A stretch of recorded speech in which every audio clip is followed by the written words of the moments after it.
A gente ainda tem um bocadinho de tempo, tá? Tem 6, 7 minutinhos. Tá chegando ainda mais gente. Deu. Por enquanto somos só nós 3. Como é que tá a vida de vocês? Tranquilo. Eu tô apanhando aí desse... Eu dou aula, né? Tô apanhando desse Meet aí, toda hora cai. Mas aí... Né? Quando eu tô apresentando pros alunos, né? Sim. Aí, seguido cai. Aí tá uma função. Mas estamos levando. Não cai por causa do Meet, tá? Cai por causa da tua internet. Mas eu aumentei para 120 MB. Não, então é o seu computador. Isso estava acontecendo com o meu computador. Ele tem pouca memória, é um computador mais antigo, e ele não dá conta do recado, ele cai. Tá? Então, assim, se você tiver uma internet de 30 MB e um computador novo, você consegue resolver. Consegue? O meu computador ele é novo, só que eu acho que ele veio com algum probleminha já. Eu tenho que mandar ver. Se ele tem pouca memória, você tem muita coisa dentro dele?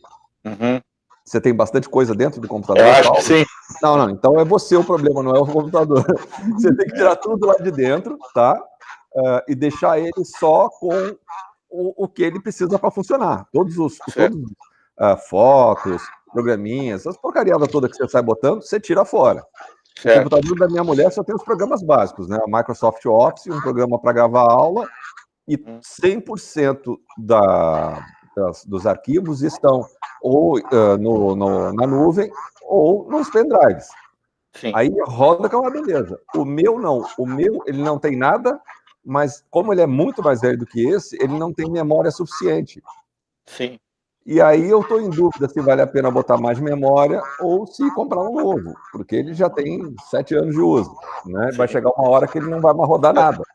Isso é. Esse cara faz o que eu posso para te obrigar a comprar computador. Mas, cara, tu deu a resposta. Se teu computador é novo, não tem problema. Só que você está ocupando muita memória dele. E o Google Meet, ele exige memória, a internet exige memória. Porque ali é onde ele faz as contas todas. Sim.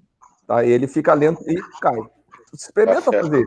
Outra coisa, você costuma desligar o teu computador ou você deixa ele ligado direto? Não, eu costumo desligar. Tá ótimo. Porque tem gente que também comete esse erro achando que o computador não precisa desligar, ele precisa desligar.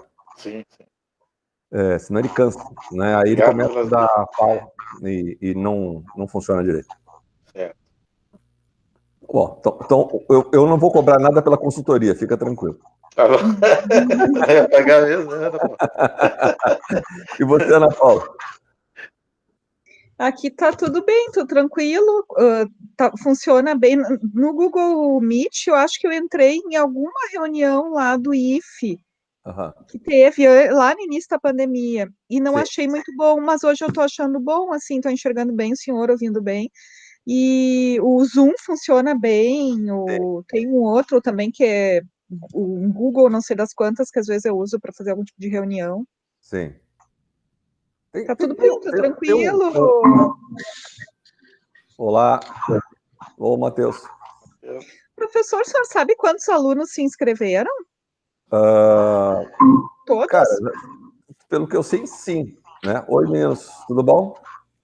Olá. Mas isso não quer dizer grande coisa. Por exemplo, eu tenho uma outra turma depois de vocês que já teve um que já entrou e já desistiu, porque ele descobriu que ele pegou coisa demais. Um dos alunos daqui me mandou um e-mail perguntando se tinha problema dele não conseguir assistir mais às aulas, mas fazer os trabalhos. Sem problema, vai assistir, porque mudou o horário de trabalho dele nesse meio tempo por causa da pandemia. A gente vai se virando, cara, né? Dá-se um jeito, é o que há para o momento. Não. Tem alguma forma possível? Os dois. Não dá, cara, não aguento, tchê. Matheus e Fábio. Que mau gosto, tchê. Tá louco. Vai dar pau. Depois do empate, ainda vem com camiseta. Exatamente. Na verdade, quem torce... Isso é gremista.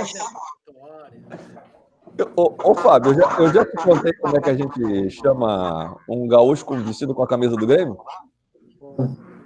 Um viado com código de barras? Que delícia.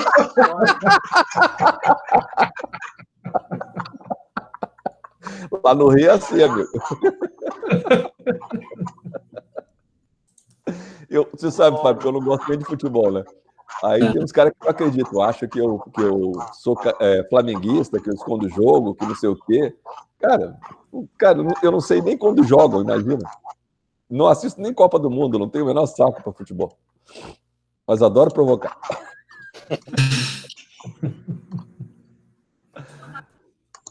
Vinto, a turma tá chegando. Olá.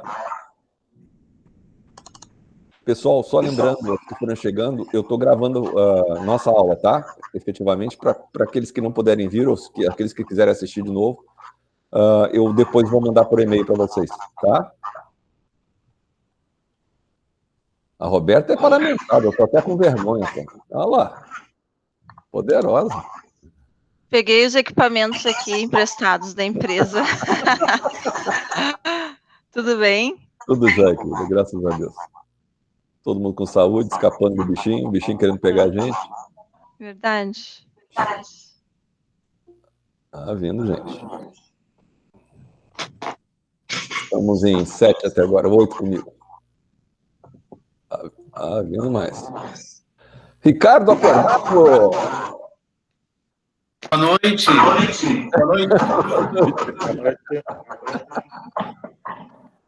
Ó, cheguei no ponto. Hã? Boa noite. Boa noite, querido. Ô, Sérgio. Bom dia, queridos. Tudo jóia? Que bom. Estamos em 12 já. Tá vindo. Vamos esperar mais uns 3 ou 4 minutinhos e a gente começa. 19h03, 19h04. Que às vezes o computador dá pau também. Meu professor. Oi, querido. Reclamou que eu tava com a camiseta do Grêmio, eu fui lá trocar, tá? Duvido eu dó. Você é um mentiroso. Vou trocar por outra. Tem mais algumas. Olha, Fábio, tu tens alguma camiseta que não seja do Grêmio? Pois é isso que eu ia perguntar, Ana Paula. Tem algumas. Duvido. Não, tem. Deve ser de outros times de futebol. Não, mas daí não, né? Mas eu não sou colorado pra ter. Aqueles times estrangeiros lá da Europa, que o pessoal daqui é gremista, mas também é Paris Saint-Germain, não sei o quê, não sei o que lá. Eu basicamente, em termos de futebol, eu sou contra qualquer time que é dirigido pelo Renato Portaluppi, ou pelo... Oi, Danilo. Ou pelo Vanderlei Luxemburgo, ou que o Neymar jogue. Onde eles estão, eu torço contra. Não me interessa se é qualquer time amado. Ô, gente metida. Vamos lá, estamos em 14 agora.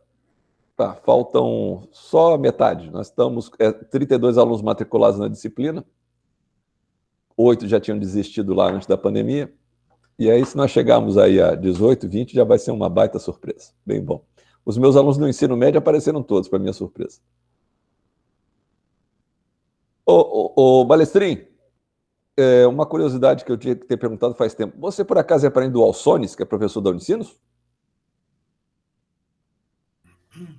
Boa noite, Não? professor. Boa noite. Eu já ouvi falar dele mais de uma vez já, mas não conheço pessoalmente. Talvez seja primo. Sabe como é que é família de italiano? Primo tem bastante. Ele é de Erechim. Pois é, eu sei que tem parente pro lado de lá, mas não direto. Tá. Não que eu tenha tido contato. Vocês todos sabem como é que foi a imigração para cá? Italiana e alemã? Vocês têm noção disso, não? Só para curiosidade de vocês, existe um bairro em Bento Gonçalves chamado Barracão, e ele tem esse nome justamente porque os imigrantes, quando chegaram aqui, eles paravam lá no barracão, apresentavam os seus documentos para poder ter direito a um lote de terra. Cada família ganhava um lote de terra. Então, se o camarada se chamava Postal e outro se chamava Postal, os dois Postal tinham que dividir aquele lote de terra. O que eles faziam quando chegavam aqui e descobriam isso? Eles acrescentavam mais uma letra no nome para poder ganhar um outro lote de terra. E é por isso que vocês, andando pelo interior do Rio Grande do Sul, vocês têm as linha Sequim, linha Klein, linha... Dom Pedro II pegou o mapa do Rio Grande do Sul e traçou várias linhas paralelas e perpendiculares, ou seja, fez muitos retângulos. E cada retângulo desses foi parar numa família. E como eu não queria ficar com um terreno dividido com o meu irmão, eu queria ter o meu, eu trocava o meu sobrenome. É por isso que tem tanto sobrenome parecido aqui no Rio Grande do Sul. Sabiam disso? Vocês não conhecem a própria história. A história de vocês é linda, pessoal. Vocês têm que conhecer mais. Sabe por que trouxeram italianos e alemães para cá? Ou para o Brasil, para ser mais exato? Metade da família é Balestrin com 2 L's e outra metade é com L só, exatamente. É isso aí. É isso aí. Vocês sabem por que trouxeram alemães e italianos? O que vocês aprenderam na escola? Lembram ou não? Ninguém lembra? A Genilda desistiu da aula. Acontece que a desculpa que dão para a gente na escola é de que, como houve a abolição da escravatura, precisava trazer uma nova mão de obra para trabalhar na agricultura. Vocês devem ter ouvido essa bobagem na escola, como eu também ouvi. Na realidade, Dom Pedro II queria embranquecer a pele, porque ele dizia que a pele do brasileiro estava ficando muito escura. E começou a trazer o sangue europeu para ver se dava uma embranquecida. E a lógica disso é bastante simples. Depois da abolição da escravatura, os negros não foram devolvidos para a África, eles continuavam aqui, certo? Mal pagos, fazendo a mesma coisa, mas mal pagos. E aí trouxeram esses camaradas e aproveitaram e colonizaram o Sul, e não ficaram lá em São Paulo, onde tinha as fazendas de café. Então eles nos enganam à torta direita. Mas vamos lá. Pessoal, chegou a cara. Vamos lá, 19h05 já estamos com 15 pessoas, metade da turma praticamente. Não, 16 agora. Eu espero que vocês estejam todos bem de saúde. Eu achei que a comissária de bordo tinha me abandonado, tinha pegado o primeiro voo para fora e se mandado. A situação está ruim para o nosso grupo, hein, cara? Que tem de nego desempregado, nossa senhora. Só na TAM foram 2.700 colegas embora. Bom, estamos todos com saúde. Eu casado com enfermeira, que trabalha em linha de frente, então eu virei grupo de risco desde o primeiro dia. Graças a um monte de problema que houve nesse meio tempo, eu acabei virando hipertensa, então eu sou grupo de risco 2 vezes. Estou bem premiado, mas escapando do bichinho como o diabo foge da cruz. O que aconteceu nesse meio tempo? Nós tivemos 50 milhões de reuniões, 20 milhões de assembleias, estava todo mundo descadeirado e quadrado de tanta reunião. Sempre se votava e sempre se esbarrava no mesmo problema. Boa parte dos nossos alunos não tem acesso à internet. Ainda ponderamos que o nosso pessoal da pós-graduação tinha acesso à internet, alguns melhor, outros piores, mas todos tinham, que a gente gostaria de voltar. E o Instituto Federal tem uma política de fazer com que todos os campi funcionem ao mesmo tempo, ainda que numa determinada região a situação estivesse mais resolvida que em outra, eles entendem que tem que ser uma coisa só, porque demoraram muitos anos para fazer com que os campi trabalhassem em conjunto. Aqui, na verdade, pareciam várias empresas diferentes. Para quem vem de fora, que nem eu e vocês, isso aqui era uma grande loucura. Ainda acho que é, mas está melhorando. E aí, como fazer para que os nossos alunos tivessem acesso à internet e celular? Bom, se conseguiu uma verba de R$650 mil, isso permite que se dê acesso à internet àqueles que acusaram não ter, e tablet para alguns alunos que disseram que não têm condições de estudar no celular, e eu concordo, eu também não conseguiria. Esse processo começou agora e aí nos liberaram para começar. Só que, especificamente em relação às disciplinas todas, inclusive a de vocês, eles entendem que tudo que foi dado antes não foi dado. Então, que a gente teria que começar do zero hoje. Pressão daqui, pressão dali, eu e Jaque, nós conseguimos, então, reduzir de todos os encontros para 5 encontros, foi o que eles cederam. Só que, vamos lá, nós já fizemos alguns trabalhos lá no início, tá? Deixa eu olhar aqui que eu vou dizer para vocês. Nós fizemos o perfil de liderança, a liderança servidora e o estudo de casos dos miseráveis. Quem não fez ainda, e ainda quer entregar, mas eu acho que está todo mundo em dia. Está todo mundo em dia. Joia, só os que não fizeram foram os que desistiram do curso mesmo. Eu vou considerar isso aqui como feito e como ponto. Não vou fazer uma loucura de desconsiderar os trabalhos que vocês fizeram, certo? Vou me permitir exibir o plano que eu fiz, e eu botei até no Moodle para que vocês pudessem ter também. Deixa eu só apresentá-lo.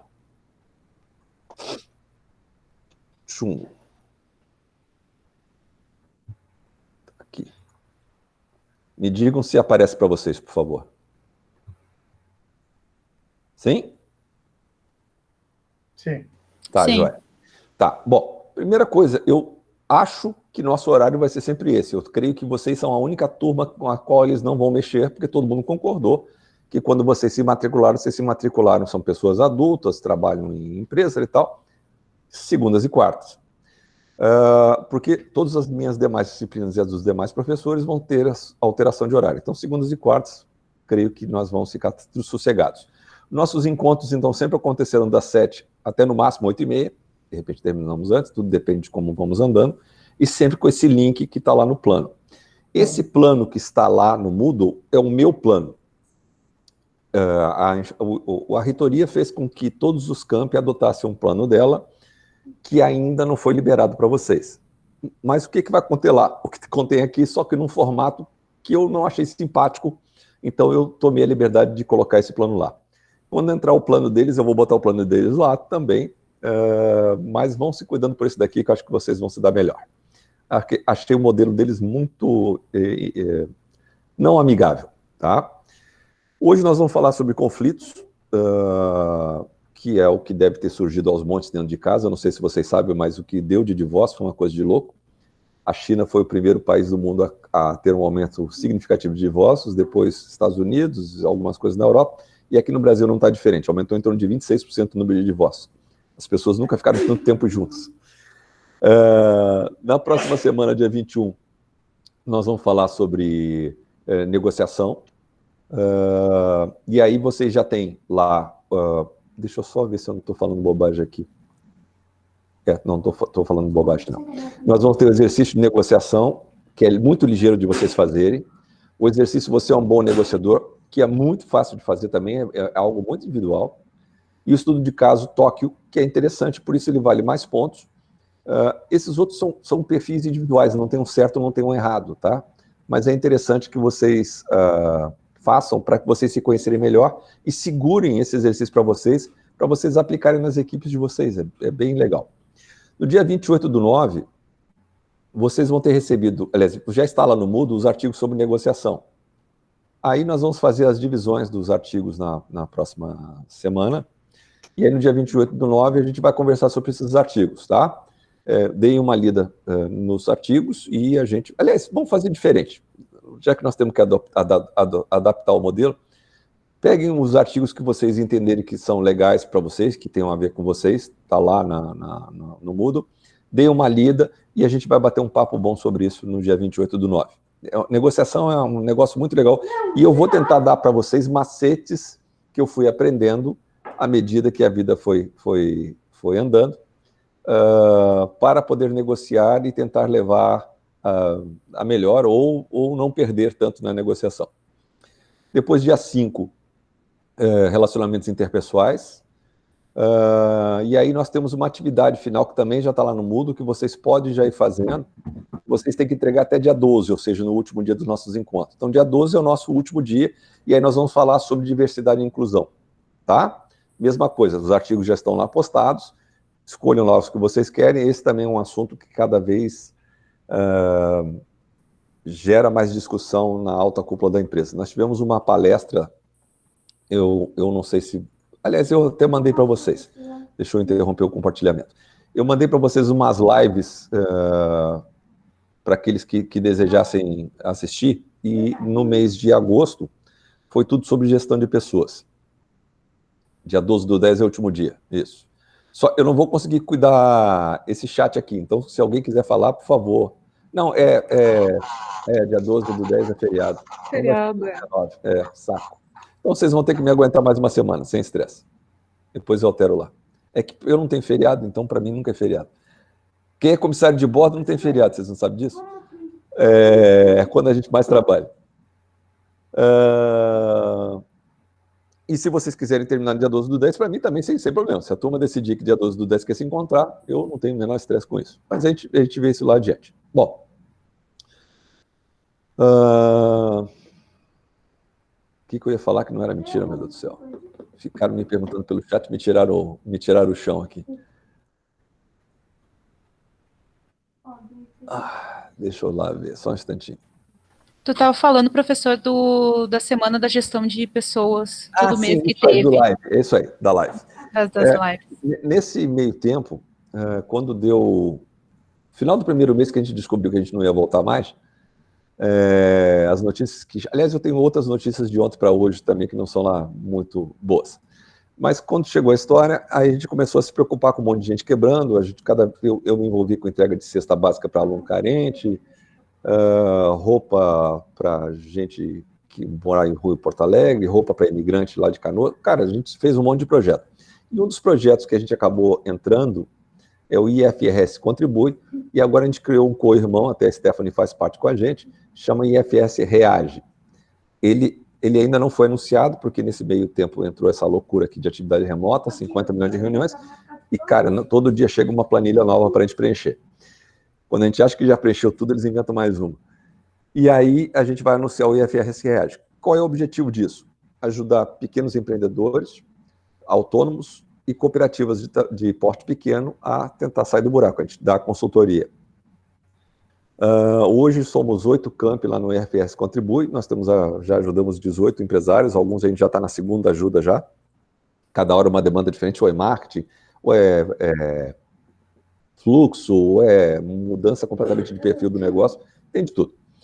E aí, para poder fazer propaganda do IFRS Contribui, foram criadas lives. E uma dessas lives, que foi no mês de agosto, foi da diretora de recursos humanos da Gerdau.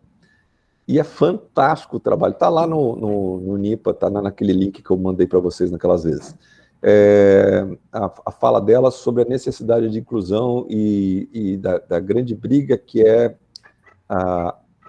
fazer com que as pessoas não aceitem só no discurso, mas na prática a diversidade e a inclusão.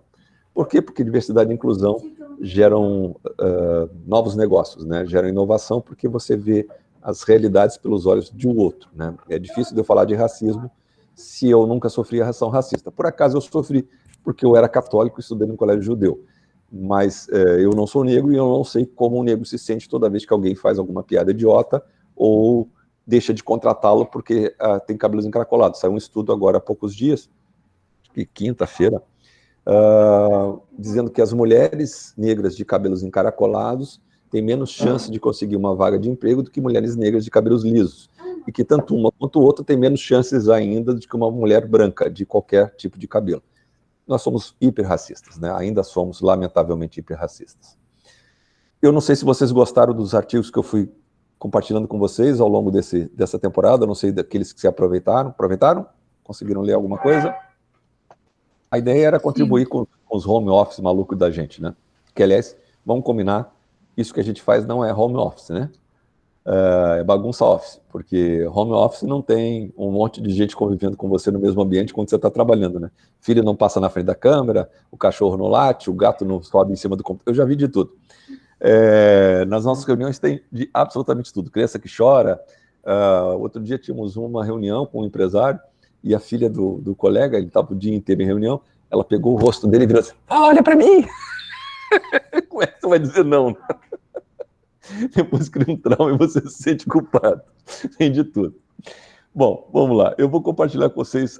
Tudo tranquilo? A gente resolve depois do dia 12 ou vamos passar logo para o dia 19? O que vocês preferem? Querem passar logo para o dia 19? Sim? Então, dia 19. Eu mudo lá e mudo lá no Moodle também, tá? Sem estresse. Para mim não faz diferença. Eu não quero atrapalhar a vida de vocês. Deixa eu compartilhar agora a apresentação. Olha o mosquito vindo me incomodar aqui.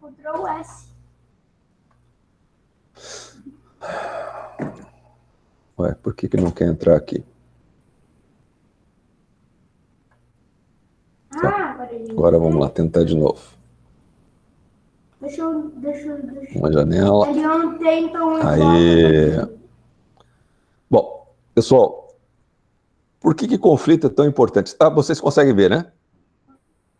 Sim? Já apareceu, joia. Sim, qualquer um que quiser falar a qualquer tempo, por favor, só abrir o microfone e falar. Não precisa pedir nem mandar para o chat, porque eu não enxergo o chat daqui, tá? Nós temos basicamente 3 tipos de conflitos. Isso acontece nas nossas casas, acontece nas nossas empresas, acontece com os nossos amigos ou inimigos. Nós temos os conflitos de interesse, conflitos de necessidade, conflitos de opinião, tá? Conflito de interesse é quando a gente quer a mesma coisa, né? Maria que amava João, que amava José. Conflito de necessidade, recursos são escassos. Como os recursos são escassos, nós temos um problema que é tentar agradar gregos e troianos e nem sempre isso dá certo. Aí vem o problema do poder, que é uma discussão velha. Quem consegue se impor em termos de poder do conhecimento, poder da influência, poder da relação, acaba levando a melhor nessa história, mas sempre gera outro lado magoado. E, finalmente, o conflito de opinião. Bom, se a gente for pensar em Brasil hoje, é o conflito de opinião, né? O Brasil é ou você é Grêmio, ou você é Inter, ou você é Flamengo, ou você é Fluminense, ou você é contra Bolsonaro ou a favor do Bolsonaro. Não tem outra discussão. Eu tenho um primo que é de direita, ele é empresário, tem fazenda, e tal, e ele é, óbvio, ele é de direita. E é apoiador do Bolsonaro. Eu não sou apoiador do Bolsonaro, mas também não quer dizer que eu seja petista. E aí a nossa briga agora é porque ele acha que existe direita e esquerda no Brasil, e eu acho que só existe direita e direita. Nós não temos um partido que, de fato, a gente possa dizer, olha, esses caras são contra isso que está aí. E quando eles entram no poder, fazem tudo que o outro fazia, ou seja, eles fazem aquilo que eles criticavam. É próprio da natureza humana. Eu convivi com todos os partidos na época que era gestor hospitalar e, lamentavelmente, eu não vi nenhum, de fato, brigando pelas pessoas. Tem alguém querendo entrar aqui, só um instantinho. Sérgio, toda a esquerda vira direita quando está no poder. É isso aí, é isso aí. Falaste bem. Eu tenho um irmão médico que ele era comunista quando era estudante de medicina e tal. Hoje ele é bolsonarista doente. mexeu na zona de conforto dele, ele não quer, né? São opiniões pessoais, né? Cada um tem uma maneira de ver. É isso aí. O que a gente tem que fazer é ouvir o outro. E a gente não está ouvindo o outro no Brasil, né? No momento que você tem uma opinião diversa, você é atacado de todos os jeitos, e está errado, né? Eu não estou dizendo que quem apoia o Bolsonaro esteja errado, eu só estou dizendo que ele não pode dizer que os outros estejam errados, assim como eu não posso dizer que ele esteja errado. Cada um tem as suas verdades, este é o grande problema, e a gente não aceita, né? Agora, empresa é um pouco mais complicado. Eu aqui chamo de organizações, mas empresa é mais complicado por algo que eu já venho falando com vocês há horas. Gente, assim, se você junta um homem e uma mulher, ou um homem, uma mulher e uma mulher, para viver juntos, e está dando divórcio, né? Se essas pessoas que se amam vão para a cama e tem outras possibilidades Ó a cachorrada. Não é bom, não. Se alguém puder desligar o microfone, é bom. Deixa eu ver se não é o meu. Vou desligar aqui. Tá. Legal. Quando precisar falar, abre de novo. Não tem problema, senão todo mundo vai ouvir a cachorrada. Acho que os cachorros não gostaram muito da minha aula. Quando você junta duas pessoas que vieram de famílias diferentes, com criações diferentes, com valores diferentes, tiveram escolas diferentes, em ambientes diferentes, com amizades diferentes, muitas vezes têm crenças religiosas diferentes, e essas pessoas são obrigadas a viver juntas, e isso gera conflito. Imagina numa empresa em que absolutamente todo mundo é de lugares diferentes, de escolas diferentes, de famílias diferentes. Eu pego a minha família como exemplo. Nós somos 5 irmãos. Eu sou o mais novo, tem 4 bem mais velhas do que eu sou a raspa do tacho, eu nasci por um erro de tabelinha. E nós somos 5 pessoas que foram educadas em escolas muito similares, ou se não as mesmas, pelos mesmo pai, pela minha mãe, vivíamos no mesmo ambiente, e somos 5 pessoas completamente diferentes. Então, como é que você não vai ter conflito em lugares que são verdadeiras arenas, né? E aí, nós temos 3 possibilidades de agir diante desses conflitos.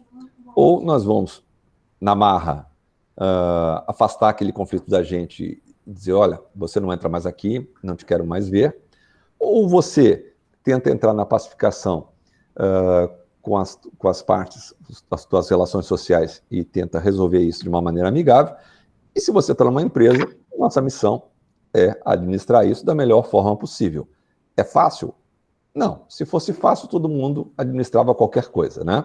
E eu vou lembrar a vocês uma outra coisa extremamente importante. Não precisa ser administrador para administrar conflitos. Basta ser uma pessoa que está num ambiente organizacional, que não precisa sequer ter cargo de liderança formal, que essa pessoa tem, se quiser e tiver atitude, a capacidade de alterar a situação no seu entorno.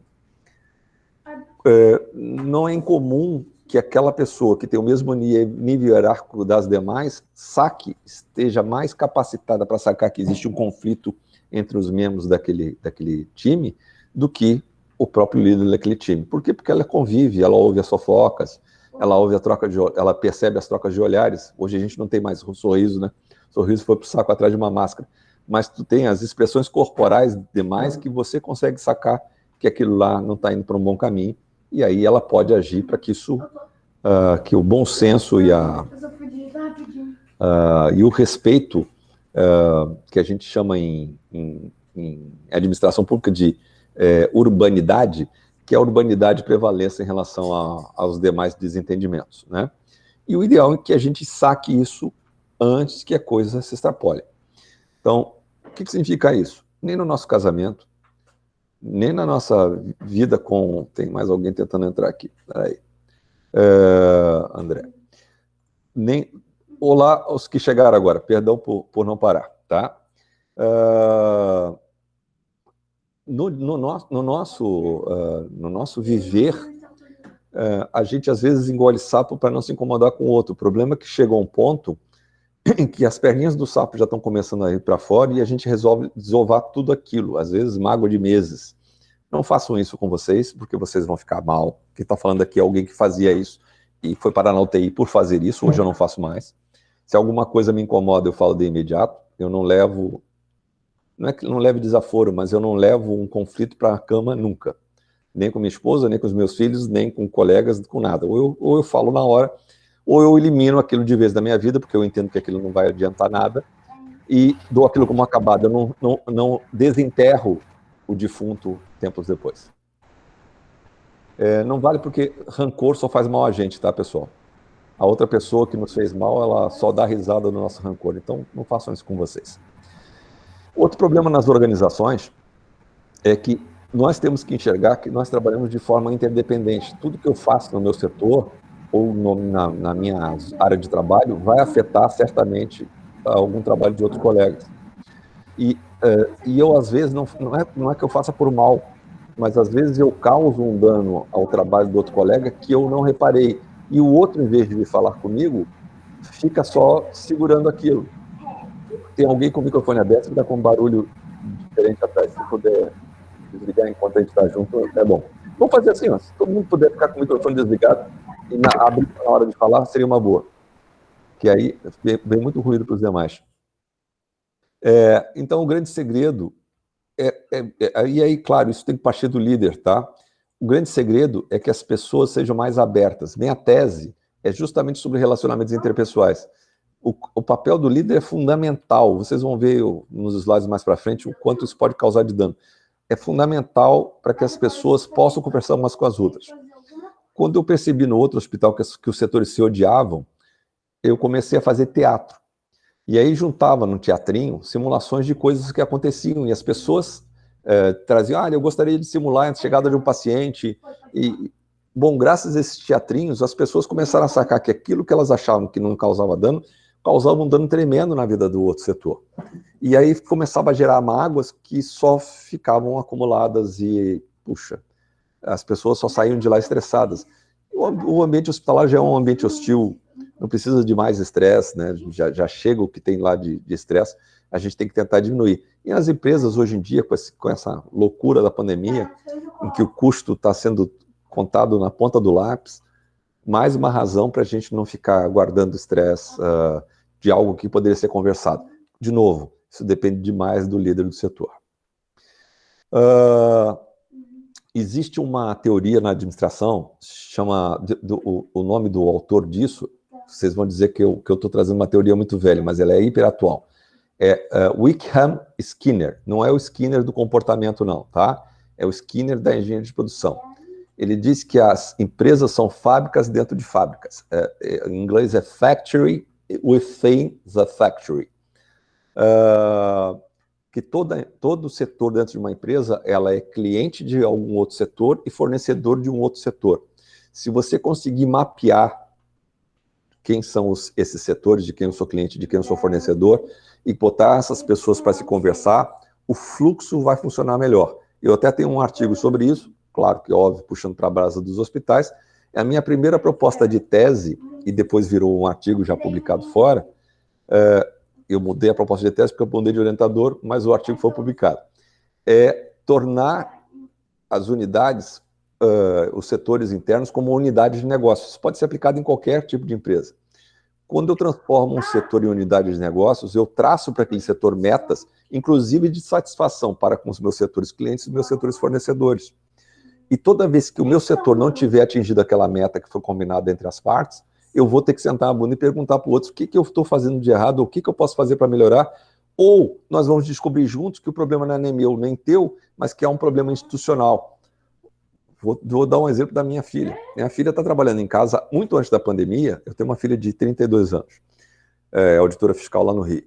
Porque, apesar da receita estadual ser a fonte de dinheiro de arrecadação para o governo, ele só tem equipamentos muito velhos e obsoletos.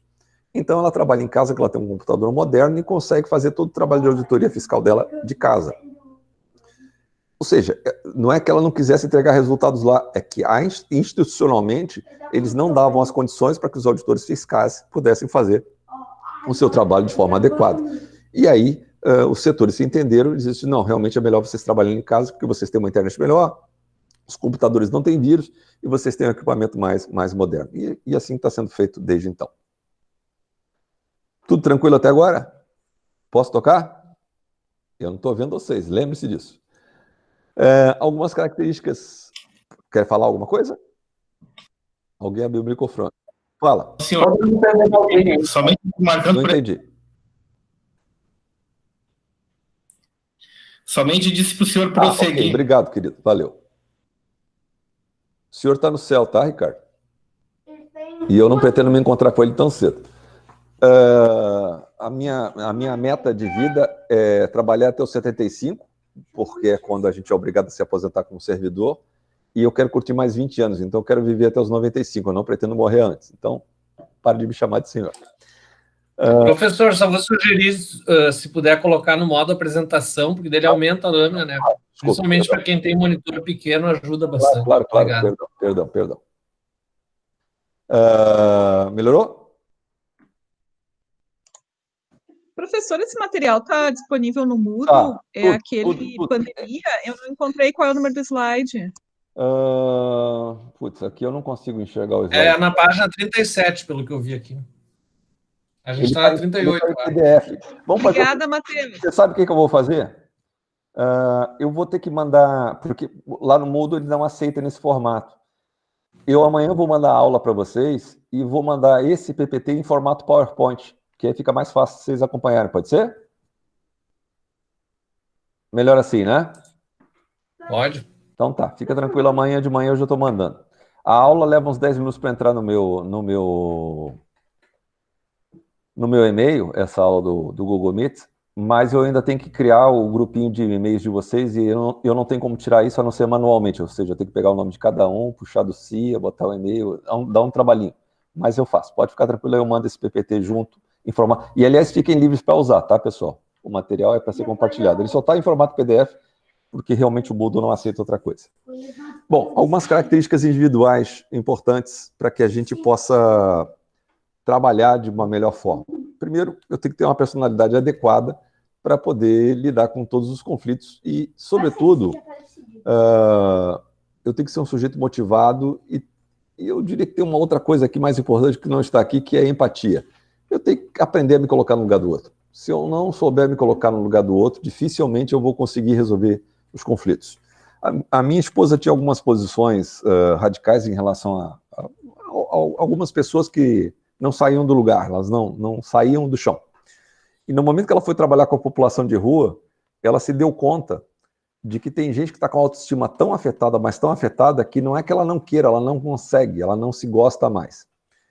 Só para citar um exemplo muito triste que ela teve que conviver, óbvio, a população de rua já existia, em torno de 2.700 pessoas, hoje eles estão estimando que tem 4.600 pessoas depois da pandemia. E essas pessoas são aquelas que perderam o emprego não têm mais condições de pagar o aluguel e foram para a rua. Foram para uma barraquinha, os filhos foram distribuídos nas casas das pessoas, e uma dessas pessoas que foi parar na rua foi um rapaz de 22 anos que perdeu absolutamente tudo. No segundo dia que ele estava na rua, ele tentou se matar. Ele chegou lá para ela, para fazer o socorro, justamente porque ele não queria mais continuar vivo, porque ele disse que ele não ia morar mais um dia sequer na rua, porque ele perdeu o amor próprio. Então, diante dessa nova realidade que ela passou a presenciar, ela entendeu que, na verdade, não basta a pessoa ter força interna. Um pouquinho de sorte ajuda, mas, sobretudo, a gente tem que ter o nosso entorno, o nosso contexto, gente que nos ajude a nos reerguer. Não é todo mundo que consegue tirar a força lá de dentro. Tem gente que precisa de uma ajudinha, certo? E é essa característica, que é a empatia, que é a capacidade de me colocar no lugar do outro, é que falta cada vez mais nas pessoas, e é uma característica extremamente benquista nos processos de recrutamento e seleção. Bom, tocando nessa história, acho que tem alguém querendo entrar. Deixa eu ver. Desculpe, eu Só um instantinho. Não foi aqui não. Joia. E tendo a noção de que as pessoas não são iguais, existem 3 lados. Vocês sabem quais são os 3 lados da verdade? Eu aprendi depois de velho. É o lado de um, o lado de outro e a verdade. Porque só quem está isento, quem não está imerso no problema, é que consegue enxergar sem viés a verdade. Porque sempre eu vou ter as minhas mágoas, o outro vai ter as mágoas dele, os dois provavelmente têm as verdades como certezas absolutas, e existe um terceiro que, se não tiver contaminado, é o que nos dará a verdade. Ok. Vocês conhecem esse desenho aqui? Alguém consegue saber o que tem aqui nesse desenho, nessa figura?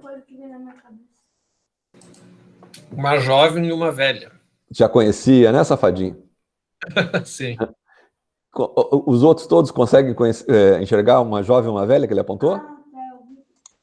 Sim. Todo mundo? Não consegui. Olha lá, o meu mouse aparece para vocês? O meu cursor? Sim. Tá. Olha assim, aqui é o cabelo da moça. Ela está olhando para trás, de perfil, aqui está o cílio dela, o nariz dela, a orelha dela e o queixo dela. Ok? Conseguiu? Okay. Só esse pedacinho aqui é a donzela. E tem um penacho no cabelo dela. A idosa. Isso aqui é a touca da cabeça dela, o cabelo dela, um olho, outro olho, um nariz que deve ser da minha família. Opa! Volta. O nariz que deve ser da minha família, os lábios e o queixo, adunco. Tá vendo? Então, aqui é o rosto da velha. Algumas pessoas só enxergam um rosto, algumas enxergam o outro rosto, e algumas não enxergam nenhum rosto. Vai ter um pior daqui para frente. O que tem aqui? Alguém sabe? Um ganso pelado, professor? Eu enxergo um pássaro. Um pássaro? Mas o bico tá bem... Um coelho e um pássaro. É uma lebre. Aqui tá as orelhas da lebre e o rostinho da lebre. Verdade, e ao mesmo tempo é um pato. Aqui é o bico do pato, a cara do pato. Tá? E ele, obviamente, está dentro d'água, só está aparecendo isso. Aqui, esse é mais fácil. O que sai aí? Um sapo com tiro na barriga. É isso aí. Um sapo e um cavalo. Isso aí. O sapo está aqui. O cavalo nadando de costas. E o cavalo tá de lado, né? Então tá as crinas do cavalo aqui, a orelha do cavalo e o rosto do cavalo. Conseguiram? Já acharam? Sim. Ótimo. Agora vamos nesse aqui. O que temos aí? Mas não tá aparecendo os vídeos. 2 mexicanos tocando violão. Um mexicano e uma mulher. Isso. E mais o quê? Casal de idosos, né? E 2 idosos. Tem uns cantores. Isso aí. Aqui estão os mexicanos. E, ao mesmo tempo, esse aqui é o senhor idoso e esse aqui é a senhora idosa. Isso aí, bem enrugadinho. Agora, esse é o pior. Esse eu demorei, tá? Eu confesso a vocês que demorei um monte. Um cachorro e um osso, de cabeça para baixo. Como é que você enxergou isso? Você já conhecia isso? Não, esse eu consegui ver. É um cachorro ali onde é o cavanhaque, né? Um osso. Melhorou? Ah, sim. O cachorro ele está ao contrário, ó, tá vendo? O que eu quis mostrar com essas figuras aqui? Que as pessoas não enxergam as coisas da mesma maneira, certo? Se elas não enxergam da mesma maneira, vai dar conflito. E se a gente tiver isso em mente, a gente não vai com arma para o outro, se a gente já sabe disso antecipadamente. A gente vai com o grau de paciência necessário para lidar com as dificuldades que o outro tem de enxergar a mesma coisa que eu enxergo. E aí a gente tem que tentar isso com uma conversa mais dócil para tentar convencer o outro. E essas técnicas é que eu pretendo passar para vocês na próxima aula. Falta de confiança. Puxa, esse é o grande problema das organizações de modo geral, pessoal. É um horror o grau de confiança que as pessoas têm umas nas outras, ou porque ambicionam a mesma coisa em termos de promoção, ou porque eu acho que o outro é um puxa-saco, ou acham que o outro caiu de paraquedas ali na empresa e não poderia ter caído naquele cargo, ou porque aparece mais do que eu. Bom, são milhões de coisas. E a outra possibilidade é que as experiências são distintas. Eu jamais, por exemplo, vou conseguir entrar em conflito com um jovem em relação a soluções tecnológicas para alguma coisa. Por quê? Porque eu sou um dinossauro tecnológico. Esse jovem sempre vai me matar em termos de possibilidades de solução via tecnologia. Por outro lado, se eu tiver sob uma situação de estresse violento, eu especificamente a Nilda também, quem foi comissário de bordo, trabalha sob pressão constante, e ainda por cima fui trabalhar no hospital. Então, em situações de pressão, é difícil alguém me fazer perder a calma. E, às vezes, o jovem pode não ter, em função da experiência pequena ou menor do que a minha, não conseguir a mesma coisa. Então, a gente precisa entender que as pessoas têm perspectivas diferentes e, automaticamente, a gente trata os conflitos de forma diferente. Bom, tem algumas percepções do conflito, elas têm as positivas e as negativas. Tudo na vida tem lado bom e lado ruim, né, gente? Então, em termos de negativa, a ideia de que alguém está sendo hostil comigo, isso me faz entrar em posição de defesa, e muitas vezes em posição de ataque para me defender daquele que eu entendo que seja um ataque, me gera ansiedade, eu consigo sentir tremor. Não sei se eu já falei para vocês, dois momentos são muito comuns das pessoas se sentirem mal, terem problemas de saúde. Segundas-feiras e volta de férias. Aumenta demais o índice de ataque cardíaco, e as pessoas vão parar porque elas vão entrar de novo num ambiente que é um ambiente torturante para elas, lhes faz mal. E que lhes faz mal, o corpo acusa e tenta se defender, te tirando daquele momento, né? E o ataque cardíaco é isso. E tem as positivas. As positivas são nas empresas que entendem que o conflito não é algo ruim, que se houver respeito entre as partes, você consegue gerar inovação.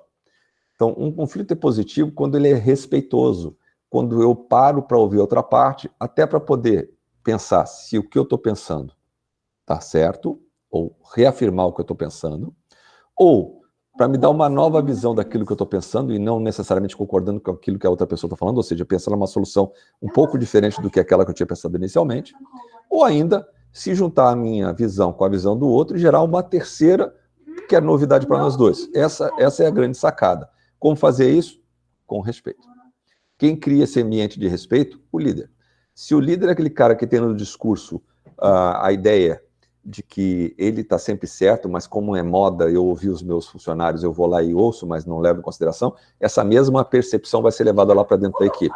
As pessoas não vão ter coragem para discutir, porque sabem que aquilo não vai levar a nada, eu só vou me chatear e alguém ainda vai roubar a minha ideia, que é o que mais acontece, lamentavelmente, nas empresas, tá? O que nos faz agir de forma diferente? Bom, meu histórico de vida e aquilo que eu já vivenciei de dificuldades, eu vou contar um pedacinho da minha história pessoal e vou contar para vocês que eu relatei isso para os meus alunos do ProEja. Os meus alunos do ProEja são pessoas acima de 18 anos, todos eles com uma história de vida muito pesada, com um amor próprio muito pequeno, a maioria acha que nunca vai conseguir nada, e alguns entram num ciclo vicioso de coitadismos. Como meus pais não conseguiram nada, eu também não vou conseguir nada, não adianta levar. E eles acabam desistindo. Nós começamos com 30 alunos, caímos para 20, quando chega no último ano a gente cai para 8 alunos.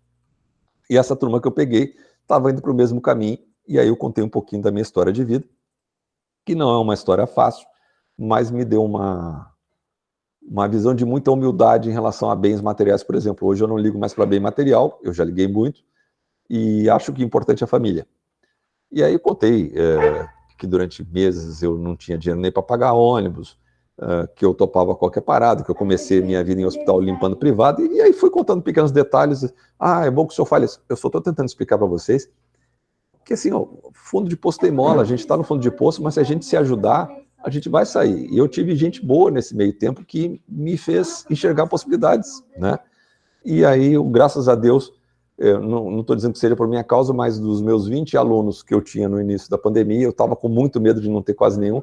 Os 20 se matricularam na disciplina. Amanhã eu tenho encontro, quarta-feira eu tenho encontro com eles, e espero que a gente continue tocando a vida, tá?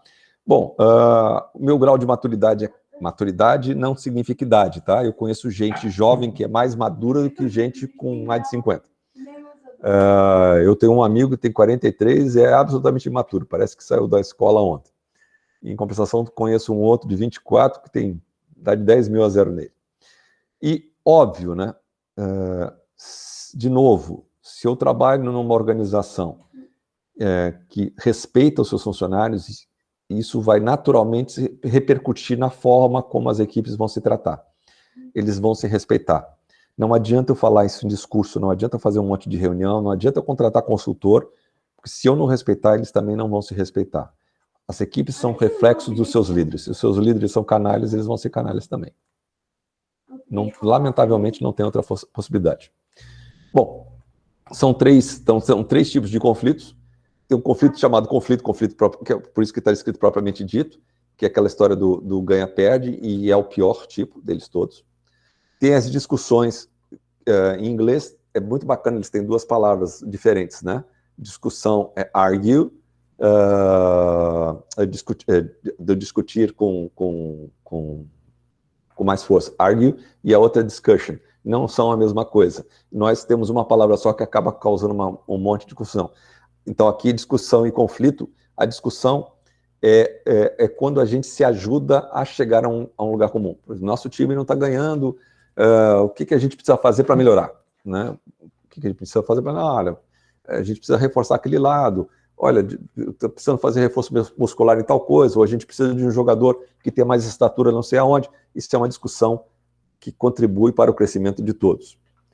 O conflito é aquilo que geralmente é gerado quando a gente não confia na outra parte. E ao não confiar na outra parte, a gente não acredita em nada do que a outra pessoa está falando. E, finalmente, a competição, em que a gente precisa de alguém melhor do que a gente para que a gente tente melhorar. É muito comum isso entre as empresas. Eu quero ser... vamos pensar aqui, eu quero ser uma Randon.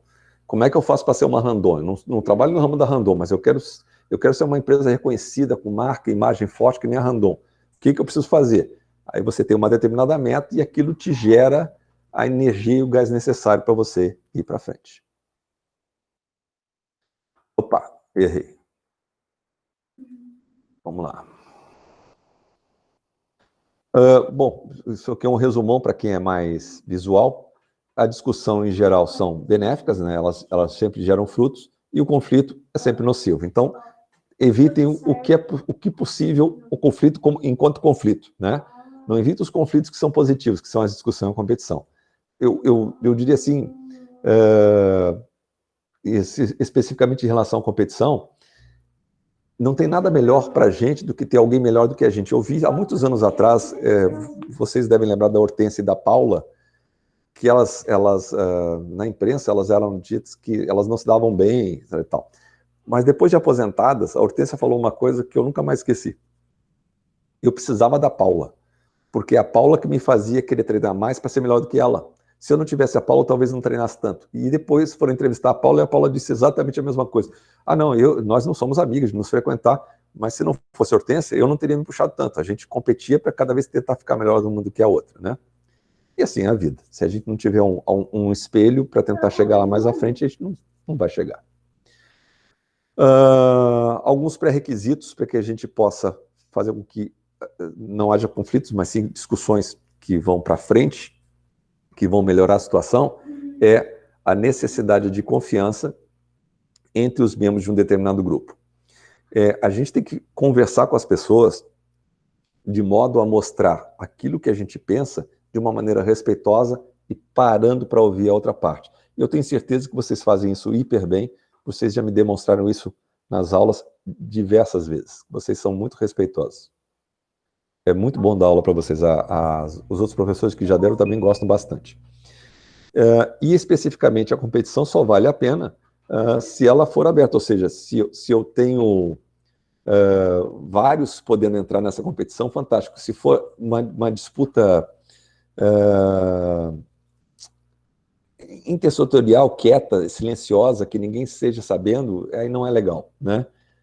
Aí acaba gerando disputa ferrenha. Um exemplo que eu dou para vocês é vendedor por comissão.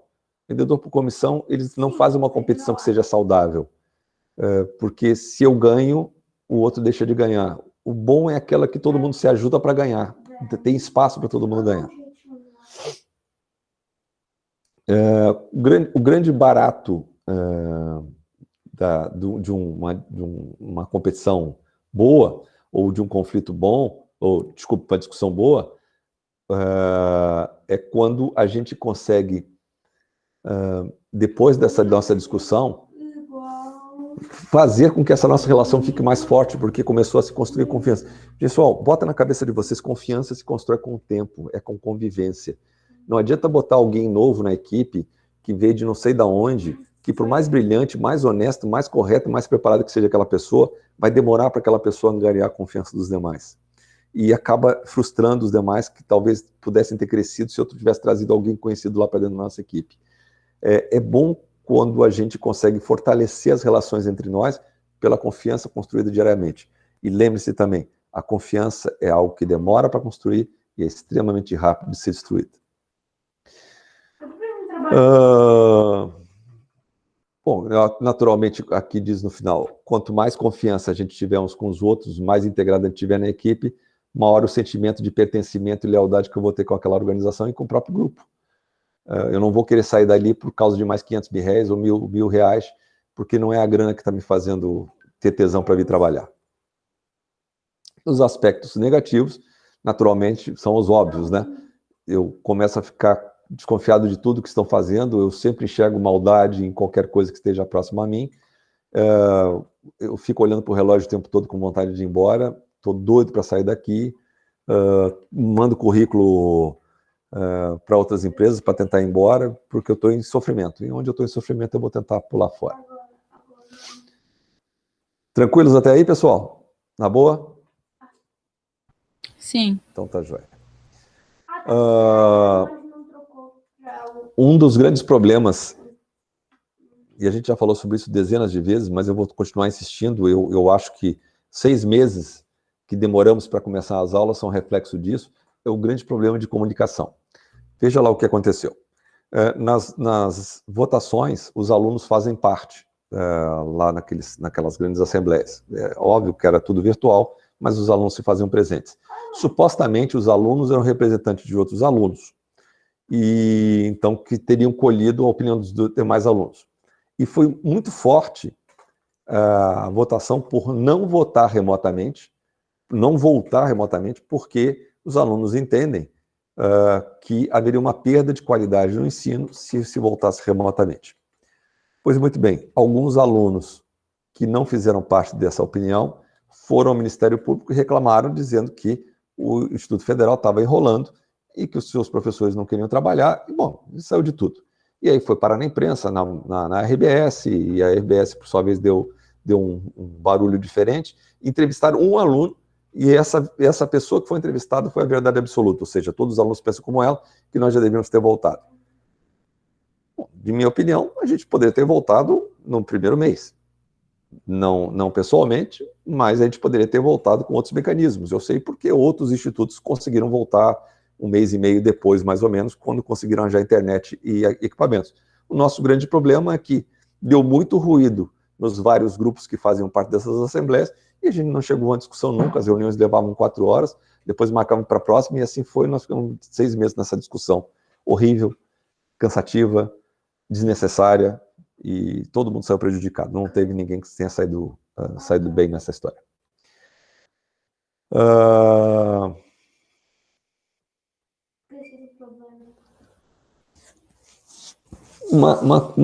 Uma coisa que a vida foi me ensinando é de que às vezes o conflito acontece porque eu estou tentando me comunicar com as pessoas de uma forma que eu acho que todo mundo está entendendo.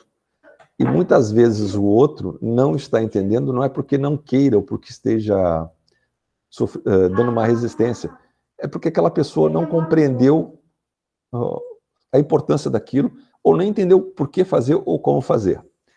Eu tive uma reunião semana passada com outro empresário, desses do IFRS Contribui, e ele disse o seguinte: mas se eu fosse como cliente, eu gostaria de receber assim. Eu disse, velho, você não pode fazer um negócio, oferecer um produto ou um serviço pensando em você. Você tem que pensar no teu cliente que pode querer alguma coisa diferente, porque o que é óbvio para ti pode não ser óbvio para o cliente. E eu dei o seguinte exemplo, que é um exemplo real. Eu não sei se eu já falei sobre isso com vocês, mas é para vocês entenderem que o óbvio tem que ser dito, porque as pessoas entendem as coisas de forma diferente. No primeiro hospital que eu trabalhei, eu dava aula de inglês para os funcionários para tentar criar mais essa proximidade entre eles. E uma dessas pessoas era chefe do laboratório. E ela me disse o seguinte, que foi lá um cliente, que era bem no interior, e ele foi fazer um exame de fezes que precisa coletar 3 dias seguidos. Então, são 3 potinhos. E aí a funcionária do laboratório disse para ele: senhor, o senhor quando trouxer, o senhor tem que botar o nome no potinho. Cada um desses potinhos tem que ter o nome, certo? Certo. 3 dias depois, ele fez lá o exame, trouxe os potinhos. O que estava escrito nos potinhos, alguém sabe? Alguém tenta? Cocô. Merda, merda, merda. Cada um dos potinhos está escrito merda, merda, merda. Não foi óbvio para a pessoa entender que aquilo lá tinha que estar escrito o nome dele. Merda, merda, merda. Assim é com as pessoas. Às vezes o conflito existe porque elas não compreenderam aquilo. Nesse sábado, eu dei uma entrevista, uma pesquisa de mestrado lá da UFSPA, e a moça que me entrevistou, aliás, era já uma senhora, me entrevistou, ela queria saber sobre projetos e tudo mais, e como fazer para que as pessoas abraçassem o projeto. Mas primeiro as pessoas têm que entender a importância do seu papel dentro da empresa. Será que eu já me comuniquei bem com aquela pessoa para ela entender a importância do seu papel? Será que ela sabe que aquilo que ela faz de fato afeta outros setores? Que se ela fizer bem, vai ficar todo mundo bem, se ela fizer mal, vai causar malefício tal, inclusive nela? E aí eu perguntei para ela: você sabe, e vocês talvez lembrem da resposta ainda, você sabe qual é a pessoa mais importante de qualquer empresa? Ela disse: não. O chefe? Não. A tia do cafezinho. Lembra que eu sempre falei isso com vocês? Tia do cafezinho. Se a tia do cafezinho souber o significado do seu trabalho, ela vai trabalhar ainda muito mais feliz do que ela já trabalha, ela vai entender a importância de ser o ouvido da empresa, porque ela é o local que se desabafa. É o barbeiro dos homens, é o cabeleireiro das mulheres. É aonde a gente consegue desopilar um pouco os nossos problemas, e é uma pessoa que está ali para ouvir e não necessariamente para dar opinião, né? Sobretudo, a gente não deve tornar o conflito como algo que nos representa. O conflito só é construtivo quando a gente tira aquilo do caráter pessoal e entende que aquilo é para o melhor. Não é o Sérgio que está causando o problema, mas é aquilo que o Sérgio está fazendo é que poderia melhorar, e eu paro de encarar aquilo como uma ofensa. Mas isso é um problema de nós latinos, nós somos muito emotivos. Dentro do conflito destrutivo, tem sempre um grande problema. De um modo geral, nas organizações todas e nas famílias não é diferente, a manipulação de poder, ameaça, as pessoas... Bom, você quer ver uma família destroçada é quando os principais lá, o pai e a mãe, ou o pai ou a mãe morrem e tem que dividir a herança. e aí você começa a ter briga entre irmãos por causa de grana. Lamentável, mas é assim que funciona nas empresas, é isso vezes 10, né? Eu tento tirar todos os benefícios para mim e sempre reclamo dos outros, que o problema é sempre dos outros, nunca meu.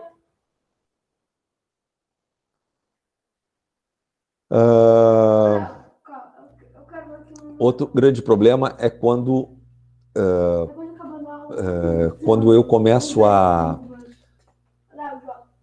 querer destratar as pessoas para poder ganhar a discussão, tá? E é muito mais comum isso dos homens em relação às mulheres, né? Os homens não aceitam que uma mulher possa ser melhor do que eles e muitas vezes tentam inverter os valores do tipo, elas querem igualdade, então elas têm que fazer.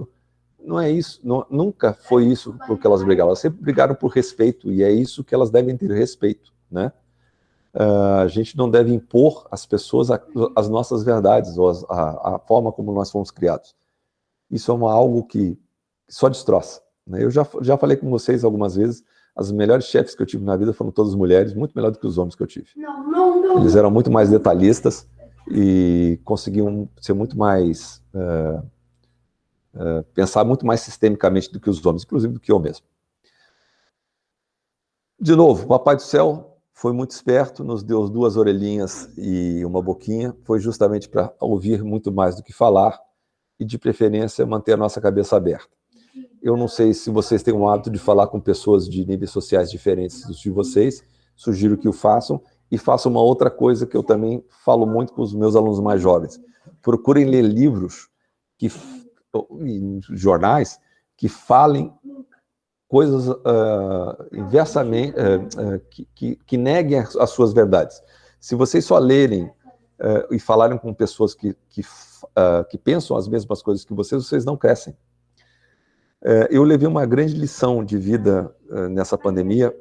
Existe o Seu Ricardo, eu vou fazer uma propaganda do Seu Ricardo. Seu Ricardo, ele é um um sargento reformado da Brigada Militar, Seu Ricardo de Gravataí. Se vocês quiserem saber dele, coloquem lá no Google, Ricardo Donativos de Gravataí. Vai aparecer as muitas reportagens que a RBS já fez com ele. Ele me disse o seguinte: Sérgio, você vem aqui pegar as doações, é lá que eu consigo roupas, além de outros lugares, mas lá é onde eu consigo a maior parte.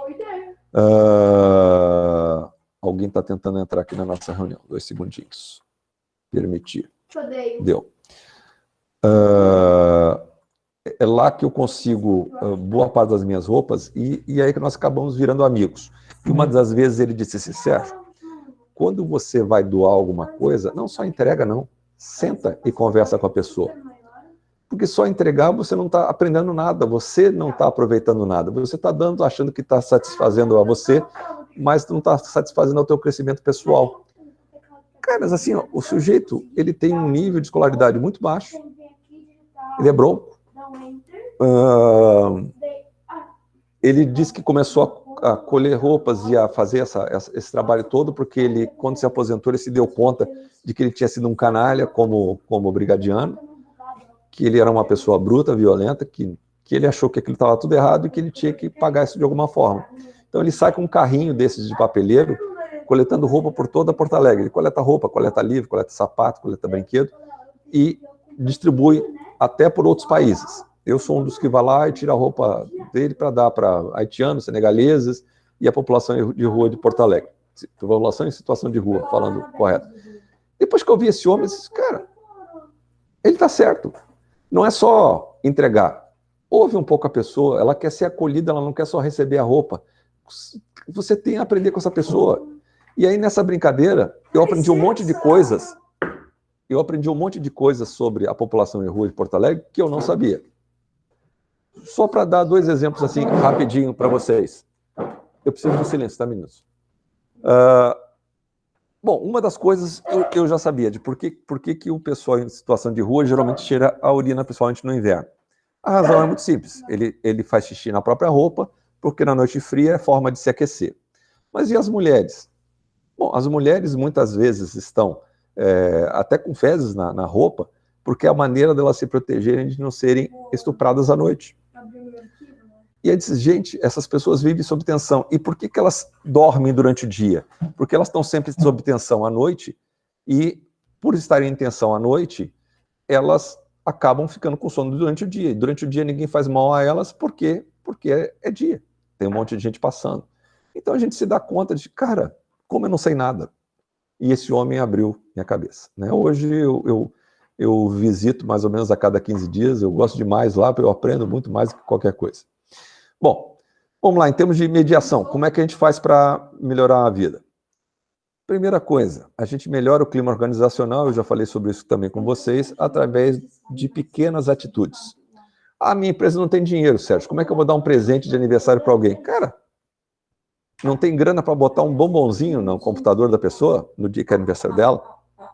Quando chega um novo funcionário, não consegue fazer um ato delicado de escrever alguma coisa lá e a equipe assinando, dando as boas-vindas para a pessoa? Que tal pegar aquela pessoa pela mão e levar para tomar um cafezinho? São pequenas atitudes que vão construindo um clima organizacional legal. E, sobretudo, o grande, enorme problema. As pessoas vão errar, a gente erra, eu erro, vocês erram, os nossos funcionários vão errar. Não crucifique aqueles que erraram. Tenha compaixão pela pessoa. Ela vai ser uma segunda vítima, porque ela vai ter feito um erro, vai vitimar alguém e automaticamente vai se punir. E essa pessoa vai começar a ficar nervosa, ela vai começar a ter tremedeira, vai ter síndrome de burnout e por aí vai. Se a pessoa cometeu um erro mal intencionado, só tem uma coisa para fazer com ela: disponibilizar para o mercado de trabalho. Se a pessoa errou tentando acertar, ou errou porque a gente não a capacitou da forma adequada, a culpa é nossa, não é dela. Senta, conversa e ajeita, não puna. Arbitragem é uma profissão legal. Se algum de vocês tiver interesse, existem umas especializações de arbitragem, que é a arbitragem entre empresas e entre pessoas jurídicas. Dá uma grana boa. A arbitragem, nesse caso aqui, que eu estou falando, é ter uma terceira pessoa dentro da tua empresa que vai servir de juiz para aquela contenda entre dois setores ou entre dois profissionais, para que as coisas se resolvam. Quem pode ser árbitro? Aquela pessoa que é reconhecida como uma pessoa idônea e imparcial. Eu trago isso aqui do Martinelli Almeida, de 2008, porque, apesar de ter 12 anos do trabalho, ele é absolutamente atual. Quando a gente tem um bom conflito, ou seja, aquele conflito respeitoso, a gente melhora o nosso pensamento e, por consequência, a nossa forma de se comportar perante a vida. Então, o bom conflito é sempre bem-vindo na empresa. E aqui o exemplo que eu trago em função da minha tese, a gente já está na reta final, tá, pessoal? Em relação ao conflito interno. Eu não sei se vocês já viram esse slide, eu gosto muito. O sujeito sendo levado para o bloco cirúrgico, e lá no bloco cirúrgico, em latim, errare humanum est, né? Errare humano. Imagina, quem está indo para o bloco cirúrgico não quer isso. E aí tem o que é qualidade em termos de assistência? Será que é a mesma coisa que qualidade em termos de uma empresa que produz uma mesa, uma cadeira ou uma máquina? Não. A qualidade está diretamente relacionada com tudo que envolve a minha assistência. Por exemplo, se eu estou sendo levado na maca, eu não estou surdo, eu estou sendo levado na maca de um setor para o outro. E ao ser levado para a maca, é muito comum as pessoas que estão me carregando, elas estarem conversando sobre a folga que não foi dada, sobre o colega que agiu mal, sobre a outra que fez não sei o quê, ou deixou de fazer não sei o que lá, e aquilo vai me deixando ansioso, e eu vou ficando hipertenso, quando chego no bloco cirúrgico, a minha pressão está lá pro beleléu. Isso aqui é estatística verdadeira, tá, pessoal? É de um trabalho de 2017, feito com diversos hospitais aqui no Brasil. Se o serviço de saúde for apenas 99,9% bom, esse 0,1% de erro pode me gerar 20 mil prescrições de remédios errados por ano, ou seja, estou dando remédio que a pessoa não gostaria ou não precisaria ter que tomar. 15 mil quedas acidentais em hospitais e 500 cirurgias incorretas por semana. Isso significa o seguinte: eu preciso me comunicar com as pessoas, eu preciso conversar com as pessoas, porque a gente trabalha sempre sobre um grande estresse. Se você for fazer um trabalho sobre saúde mental com esse pessoal que trabalhava no hospital agora por causa da pandemia, você vai ver que a maioria enlouqueceu. Não foram poucos os que ficaram com problemas. A minha mulher chegou a um ponto que começou a não sentir mais paladar, a não sentir mais cheiro, e não é que ela tenha pegado Covid, ela estava tão estressada por tudo que ela estava vivendo, que ela acabou tendo sintomas. Depois fez o teste, graças a Deus ela não teve nada.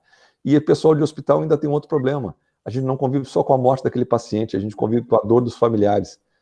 Quando a gente trabalha em UTI, principalmente a UTI neonatal, é a gente que conforta aquele bebezinho que está morrendo na família, certo? E isso acaba levando a 2 problemas de saúde muito graves, que são os transtornos psíquicos menores e a síndrome de burnout. Hoje nós acabamos de mandar um artigo sobre isso, relatando isso em enfermeiras de UTI neonatal. Desde o ano passado, se eu não me falha a memória, eu não lembro se foi ano passado ou ano anterior, a síndrome de burnout é considerada uma doença do trabalho, tá? Quando você começa a ficar irritado, começa a ficar cansado à toa, começa a esquecer as coisas, é típico. Alguém está querendo falar? Não, filho. Não. Tá. Aqui, ó. E, de um modo geral, os profissionais de enfermagem sentem muito mais isso quando o seu líder imediato não lhes apoia. E quando a gente não é apoiado, a gente acaba errando nos nossos procedimentos e mentindo que tenha feito a coisa certa para não ser punido depois, né? E aí a gente não faz as coisas certas, a pessoa fica internada há mais tempo, a qualidade do cuidado com aquele paciente caiu, ele começa a ter outras infecções porque eu deixei de ser cuidadoso, né? E automaticamente não quero trabalhar num ambiente desse, tá?